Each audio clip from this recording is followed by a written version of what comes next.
After the war, I went back to New York. After the war, I went back to New York. I finished up my studies and I practiced law. I practiced law, Burr worked next door.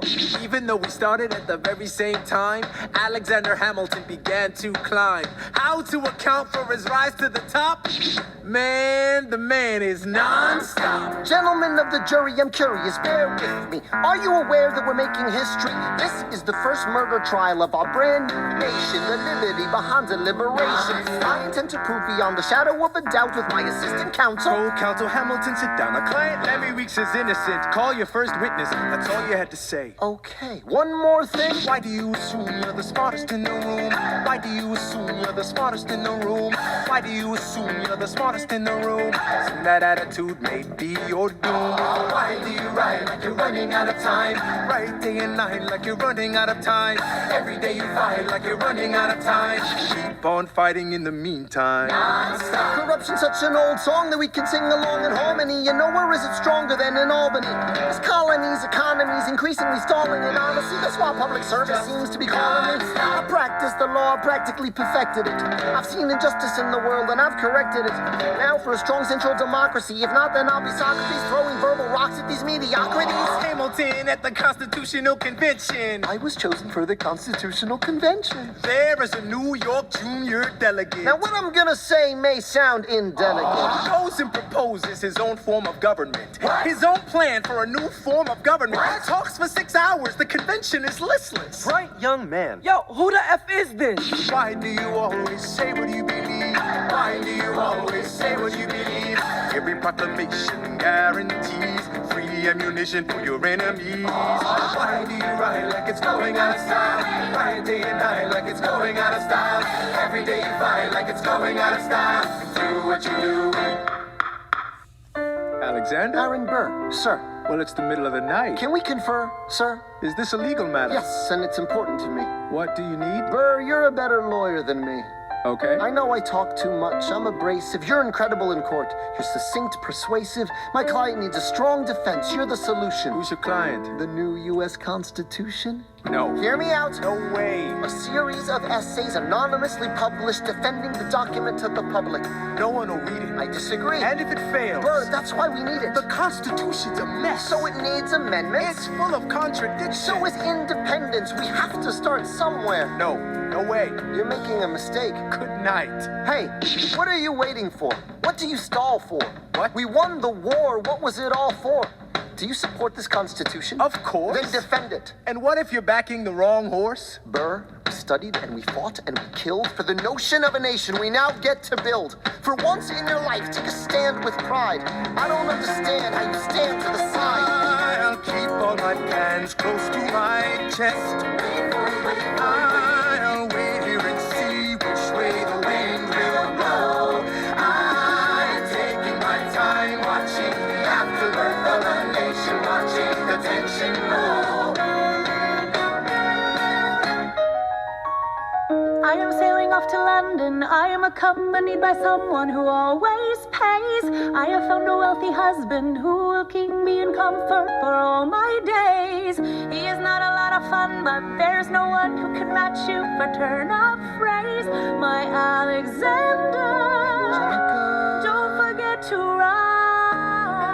Look at where you are. Look at where you started.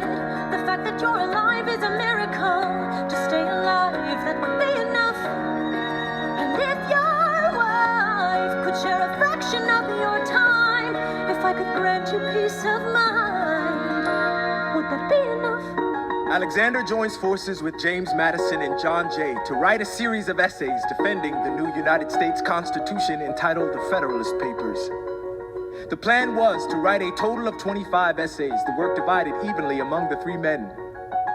In the end, they wrote 85 essays in the span of 6 months. John Jay got sick after writing 5. James Madison wrote 29. Hamilton wrote the other 51. How do you write like you're running out of time? Write day and night like you're running out of time. Every day you fight like you're running out of time. Like you're running out of time, like you're running out of time. How do you write like tomorrow won't arrive? How do you write right like you needed to survive.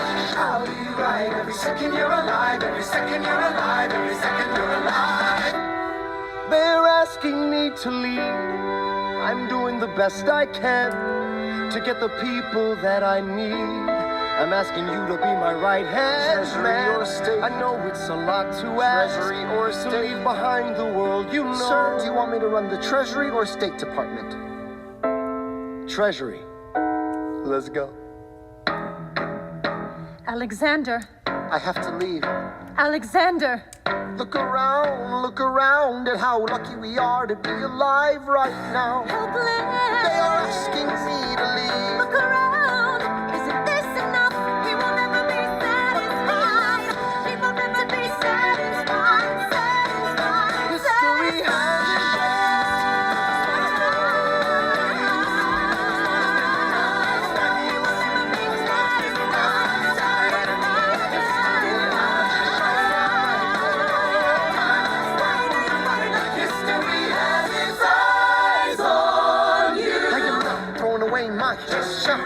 I am not throwing away my shot.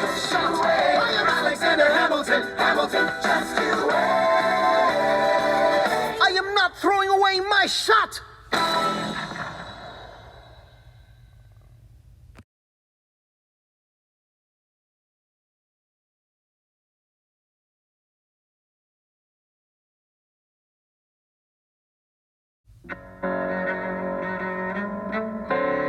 There's nothing like summer in the city. Someone under stress meets someone looking pretty. There's trouble in the air, you can smell it. And Alexander's by himself. I'll let him tell it. I hadn't slept in a week. I was weak, I was awake. You've never seen a bastard orphan more in need of a break. Longing for Angelica, missing my wife. That's when Miss Mariah Reynolds walked into my life. She said, I know you are a man of honor. I'm so sorry to bother you at home, but I don't know where to go. And I came here all alone. She said, my husband's doing me wrong, beating me, cheating me, mistreating me. Suddenly he's up and gone. I don't have the means to go on. So I offered her a loan. I offered to walk her home. She said, you're too kind, sir. I gave her $30 that I had socked away. She lived a block away. She said, this one's mine, sir. Then I said, well, I should head back home. She turned red. She led me to a bed, let her legs spread and said, stay. Hey. That's when I began to pray, Lord, show me how to say no to this. I don't know how to say no to this. Oh my God, she looks so helpless. And her body's saying hell yes. No, show me how to say no to this. I don't know how to say no to this. In my mind I'm trying to go. Then her mouth is on mine and I don't say no, no, say no to this. No, no, say no to this. No, no, say no to this. No, no, say no to this. I wish I could say that was the last time I said that last time. It became a pastime. A month into this endeavor, I received a letter from a Mr. James Reynolds. Even better, it said, Dear sir, I hope this letter finds you in good health and in a prosperous enough position to put wealth in the pockets of people like me, down on their luck. You see, that was my wife who you decided to. Uh-oh, you made the wrong sucker a cuckold, so time to pay the piper for the pants you unbuckle. And hey, you can keep seeing my whole wife if the price is right. If not, I'm telling you, your wife. I hit the letter and I raced to a place, screamed, I'll cut you in the face. She said, no, sir. Dressed apologetic, a mess. She looked pathetic, she cried. Please don't go, sir. So what's your full story? You said I don't know about any letters. Stop crying, goddammit, get up. I didn't know any better. I am ruined. Please don't leave me I am helpless. How can I do this? Just give him what he wants and you can have I don't me. want you. Whatever he I don't want wants, you. if you I pay, you can stay.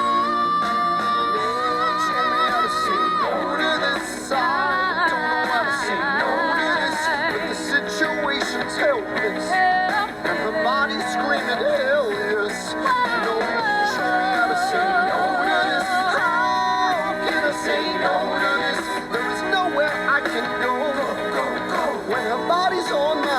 not say no? Yes,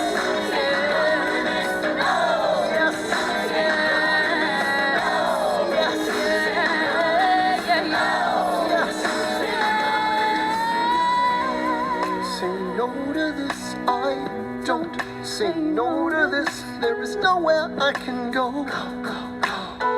So? Nobody needs to know.